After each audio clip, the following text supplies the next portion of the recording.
Voici mon récapitulatif de l'anime Bukijiri. Si vous aimez mes récapitulations, pensez à vous abonner.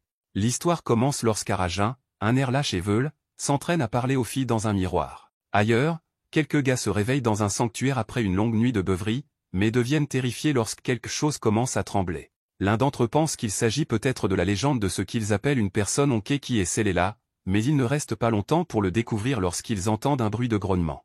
Une personne onquée est définie comme quelqu'un qui trouve un cœur qui ne s'enfuit pas. À l'époque des combattants samouraïs qui se débarrassaient de leurs sabres et déposaient leurs casques, sont apparus ces combattants qui se battaient pour atteindre le sommet avec rien d'autre que leur onquet, d'où leur nom de personne onquet. Arajin arrive à son premier jour d'école où on lui apprend que le Manado Kai et le Shiguma Squad s'affrontent pour la première place. Cela est clairement démontré à l'extérieur alors que deux étudiants se battent. Il est clair qu'Arajin n'est pas du tout intéressé par tous ces combats, et qu'il veut seulement savoir s'il y a des beautés dans sa classe. L'instructeur lui assure de manière inappropriée qu'il y en a, mais Arajin découvre rapidement que sa classe est en fait remplie de gars à l'allure dangereuse. Tous les élèves de cette classe sale et désordonnée se désintéressent d'Arajin lorsqu'il se présente. Mais Arajin s'aperçoit qu'il y a une fille qui lui plaît. Elle est si parfaite à ses yeux qu'il la compare à un 12 œufs de caille dans le chaos d'un bol de sauté. Cette fille se présente rapidement sous le nom de Maoro, et Arajin tombe instantanément amoureux d'elle. Dehors, un certain Marara bat son adversaire et remporte le combat. À la fin du cours, Maoro demande à Arajin s'il aimerait rentrer à pied avec lui. Notre garçon, bien sûr, accepte sans hésiter. Maoro lui dit alors qu'elle l'attendra à la porte. Arajin s'est préparé toute sa vie pour ce moment précis, il se précipite donc de la manière la plus virile qui soit.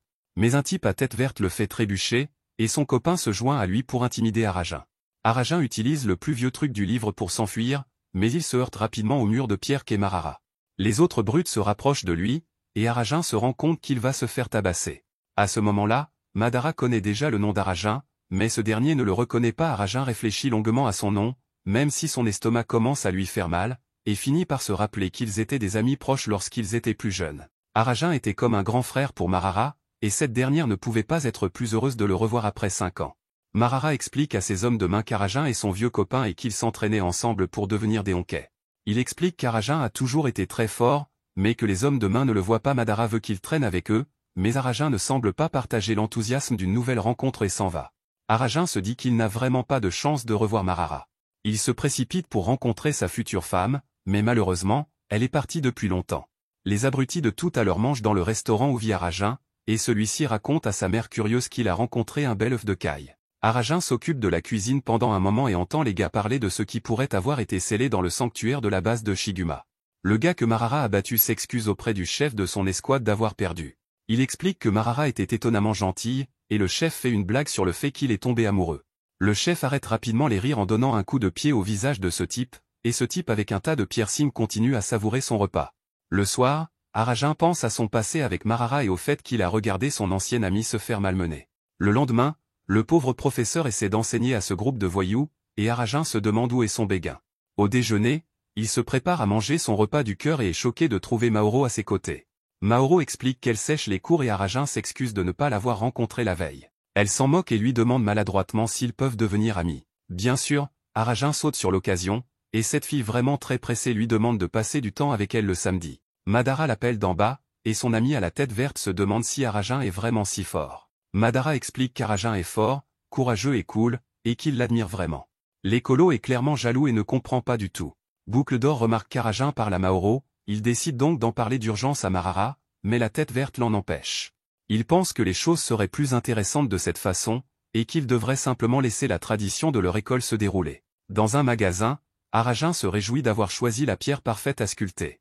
Mais les brutes arrivent à l'improviste et l'emmènent dans une salle d'arcade. Grinette veut qu'ils s'entendent désormais, mais Arajin a de nouveau mal au ventre. Cheveux de Brocoli voit que les ennuis sont arrivés, et il sort son ami à queue de cheval de là. Arajin gagne son jeu, mais des gars en blanc remarquent qu'Arajin ne fait pas partie des gangs de Manado ou de Shuma. Arajin fait remarquer qu'il ne participerait jamais à ce genre de choses, mais il s'avère que ce n'est pas la bonne réponse. Ces types n'arrivent pas à croire qu'ils puissent se promener dans la salle d'arcade sans faire partie d'un gang et lui font remarquer qu'il s'agit de leur territoire. Arajin tente de s'enfuir, mais le type l'en empêche car il s'agit de leur 100e prise. Arajin réussit à s'enfuir, mais sans la plupart de ses vêtements. Mais les gars continuent de le poursuivre pour le dépouiller de tout ce qu'il possède. Ses soi-disant nouveaux amis rigolent bien, et Grinette se rend compte qu'il avait raison et qu'Arajin n'est pas du tout coriace. Comme il n'a pas beaucoup d'endroits où s'enfuir, Arajin se réfugie à l'intérieur du sanctuaire alors que les brutes tentent d'y pénétrer. Arajin renverse l'une des boîtes scellées et un mystérieux pistolet en sort. Les brutes finissent par faire irruption, et Arajin prend le pistolet pour les menacer. Ces derniers se moquent du vieux pistolet hors d'usage et s'approchent tout de même de lui. Arajin tire avec le mystérieux pistolet, mais celui-ci ricoche dans tous les sens et la balle finit par le toucher à la tête. Les brutes pensent qu'il est fichu et s'en vont. Mais Arajin finit par se réveiller. La balle semble s'être logée dans sa tête, et une étrange brume s'en échappe. À ce moment-là, une petite tornade se forme et un être magique appelé Magin apparaît devant Arajin. Ce Magin s'appelle Sonia, et il propose d'exaucer le vœu d'Arajin. Arajin est trop terrifié pour prononcer un seul mot, et Sonia en déduit rapidement qu'il s'agit d'une sorte de mauviette. Sonia se demande s'il ne s'agit pas d'une nouvelle erreur, mais il demande à nouveau à Arajin d'exaucer son vœu. Arajin commence enfin à comprendre ce qui se passe, et Sonia suppose que le garçon veut de la richesse, de l'honneur ou du pouvoir. Arajin n'a pas besoin de réfléchir et souhaite immédiatement nouer une relation avec la jeune fille pour la première fois.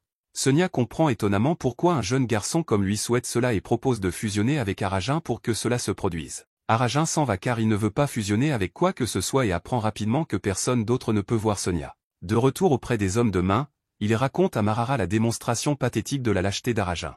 Madara fait quelques tractions tout en expliquant qu'Arajin est un homme doux et qu'il déteste se battre. De retour chez Arajin, Sonia se plaint de l'intrigue stupide d'un feuilleton. Arajin fait quelques recherches et se demande si Sonia n'est pas le fruit de son imagination. Un peu plus tard, Arajin sculpte la pierre qu'il a achetée pour en faire un cadeau pour Maoro. Sonia lui conseille d'offrir un meilleur cadeau, mais Arajin lui explique que cette pierre la protégera pour l'éternité. C'est une pierre d'amour éternel, et elle sera la clé de son cœur. Mais Sonia n'a aucune idée de ce dont parle ce gamin délirant. Samedi, Arajin essaie de comprendre pourquoi la balle est toujours coincée dans sa tête, mais sa gardienne ne semble pas s'en préoccuper du tout et veut juste savoir s'il a un rendez-vous. Arajin est très embarrassé, mais cette folle lui dit de se concentrer sur la façon d'aller le plus loin possible avec la fille. En attendant Maoro, Arajin demande à Sonia de ne pas lui parler car sa vie est en jeu. Maoro arrive et se demande à qui il parlait, mais Arajin explique qu'il ne faisait que marmonner pour lui-même. Il déguste tranquillement une glace, mais Sonia rappelle à notre garçon qu'il doit lui donner la pierre. Arajin lui dit étrangement de se taire, ce qui l'oblige à dire à Maoro que ce n'était rien. Maoro n'est pas déconcerté par le comportement étrange d'Arajin et est au contraire très heureuse qu'il soit venu à l'école. Sonia pense que c'est l'occasion idéale pour notre garçon de passer à l'action, car s'il ne le fait pas maintenant, il ne le fera jamais. Sonia lui demande de ne pas se dégonfler, et Arajin déclare qu'il va lui montrer comment on fait. Maoro entend des bruits étranges venant d'Arajin, et c'est parce que son estomac devient incontrôlable. Arajin tente de lui dire que ce n'est rien, même s'il est manifestement malade, et part s'occuper de ses affaires. Une fois qu'Arajin a terminé, il révèle à Sonia que cela lui arrive à chaque fois. Arajin retourne honteusement auprès de Maoro, mais celle-ci est toujours sous l'emprise d'Arajin et se réjouit qu'il soit revenu à temps. Arajin trouve enfin le courage de lui donner la pierre qu'il a fabriquée, et elle regarde son nom mal gravé. Arajin déclare lentement à quel point il l'aime, mais il est interrompu par un gang. Leur chef se promène sur une sorte de machine, et il a une si mauvaise posture qu'il ne peut même pas voir où il va. Son bras droit lui dit quand s'arrêter, et il est si paresseux qu'il faut l'empêcher de tomber. Ce type réussit à tomber tout seul et révèle qu'il est le chef de l'escouade Shiguma, Marito.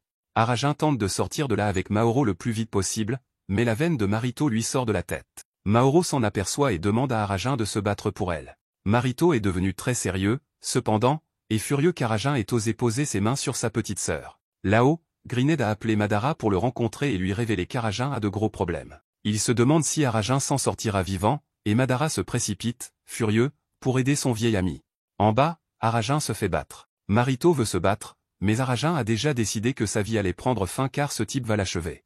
Marito continue de le frapper et exige qu'Arajin se lève. Quelque chose ne tourne pas rond chez Maoro, qui admire son frère cool pour avoir perdu son sang-froid. Sonia assiste à ce passage à tabac et écoute le gang souligner qu'il s'agit de la 35e victime de Marito. Sonia est déçue de ne pas avoir trouvé ce qu'il cherchait une fois de plus. En effet, même s'il fusionnait avec Arajin, il est certain qu'il ne pourrait jamais rencontrer une certaine personne. Sonia commence à partir, mais il est choqué lorsqu'Arajin se demande si tout le monde pense vraiment qu'il va laisser sa vie se terminer de cette façon. Arajin montre enfin une certaine détermination à vivre. Alors que Marito est sur le point de porter un coup dévastateur, Sonia devient extrêmement excitée et demande à Arajin de dire ce qu'il souhaite vraiment. Arajin se prépare à dire ce qu'il veut, et nous voyons que Matakara se précipite vers lui. Arajin se lève enfin et, étonnamment, il souhaite toujours développer une intrigue avec une fille pour la première fois.